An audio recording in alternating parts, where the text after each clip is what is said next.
Hello friends, உங்கள் வாழ்க்கையில் எந்த பிஸ்னஸ் செஞ்சாலும் சக்ஸஸ் ஆக மாட்டேங்குதா? கவலைப்படாதீங்க.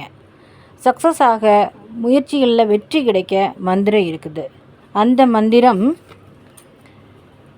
நமோஸ்து ராமாய ச லக்ஷ்மணாய தேவ்யை சதஸ்யை ஜனகாத்மஜாயை நமோஸ்து ருத்ரேந்திய மான்லேப்பிய நமோஸ்து சந்திரார்க்க மர்க்கனேப்பிய.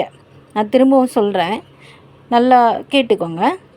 நமோஸ்து ராமாய ச லக்ஷ்மணாயை தேவ்யை சதஸ்யை ஜனகாத்மஜாயை நமோஸ்து ருத்ரேந்திய மாநிலேப்பிய நமோஸ்து சந்திரார்க்க மர்க்கனேப்பிய. இந்த மந்திரத்தை நீங்கள் தொழில் தொடங்குவதற்கு முன்னாடி சொல்லி வாங்க. கண்டிப்பாக உங்களுக்கு சக்ஸஸ் கிடைக்கும்.